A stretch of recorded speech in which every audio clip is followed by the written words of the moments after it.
এবার শীতে প্রথম পিঠে বানাতে যাচ্ছি, তাও আবার রেডিমিক্স চালের গুঁড়া দিয়ে। এই যে 1 কেজির একটা প্যাকেট দেখছেন আমার হাতে, এটা কিন্তু চালের গুঁড়োর প্যাকেট। এটা যে কোনো মুদি দোকানেই আপনারা কিনতে পাবেন, দাম মনে হয় 90 টাকা 1 কেজি। তো আজকে আমি বানাবো পাটিসাপটা পিঠে। তো আমি পাটিসাপটা পিঠে এত বেশি বানাতে পারি না, তাও দেখি আজকে কি হয়। অনেক মনের কনফিডেন্স নিয়ে বানাতে লেগে গিয়েছি, ভাবছিলাম যে কি আর হবে, পারবো পারবো ভাব এমন একটা আর কি।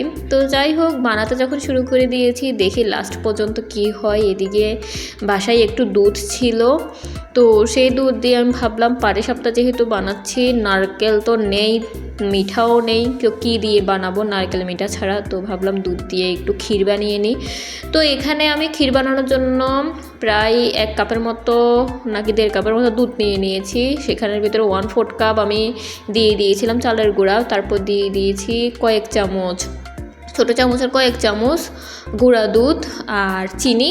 তো এগুলাকে আমি জাল দিতে শুরু করেছি। এই জাল দেওয়ার সময় যে আমার কেমন লেগেছে বলে বোঝাতে পারবো না। আমি ভেবেছি সব কিছু মনে নষ্ট হয়ে গেল, এই মনে হয় শেষ, এই মনে হয় শেষ। এমন করতে করতে লাস্ট ফিনিশিংটা দেখতেই পেলেন, খুবই ইয়াম্মি আর মজাদার একটা ক্ষীর হয়েছিল। আমি বিলিভই করতে পারছিলাম না যে এত সুন্দর আর এত মজাদার একটা ক্ষীর তৈরি হবে, আর সেও আবার আমার লাইফে ফার্স্ট টাইমের ক্ষীর। তো যাই হোক, বানিয়ে ফেললাম। এদিকে আমি পাটিসাপটা বানানোর জন্য সব কিছু মিক্স করে নিচ্ছি। প্রথমে নিয়ে নিয়েছি 1 কাপ চালের গুঁড়া, তারপর 1/2 কাপ ময়দা, তারপর চিনি মনে হয় 1/4 কাপ নিয়েছি, কিন্তু চিনিটা এত পরিমাণে বেশি হয়ে গিয়েছিল, যেহেতু আমি ক্ষীরটাও চিনি দিয়েই বানিয়েছি, আবার এখানেও বেশি চিনি দিয়ে দিয়েছি। যারা একটু চিনিটা কম খান তারা 1/4 কাপ থেকে একটু কম দিবেন। তারপর সামান্য পরিমাণ টেস্টের জন্য লবণ দিয়ে একটু রেস্টে রেখে দিয়েছি, প্রায় 15-20 মিনিটের মতো রেস্টে রেখেছি। আর এই যে এই পাতিলের রহস্য বা ইতিহাস কে জানান অবশ্যই কমেন্ট করে জানাবেন। এটা কিন্তু অনেক অনেক আগের ভিডিও, আমার পৌষ সংক্রান্তির ভিডিওটা আমি দিয়ে দিয়েছি, কিন্তু এটা পৌষ সংক্রান্তিরও অনেক আগের ভিডিও। আমি ভিডিও মেক করে রাখি, কিন্তু ভয়েস দেওয়া হয় না, তাই আপলোডও করা হয় না, এই আর কি।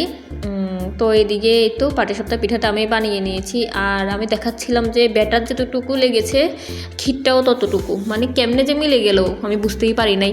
এখানে প্রায় 9টার মতো পিঠা হয়েছে, আর না 7টার মতো পিঠা হয়েছে, আর ক্ষীরটাও বরাবর হয়ে গেছে গা, এই আর কি। তো এখানে আমি দেখাচ্ছিলাম পিঠাটা কতটা সুন্দর আর হয়েছে, আমি ফার্স্ট টাইম হিসাবে এত ভালো হবে আমি সত্যিই ভাবতে পারি নাই।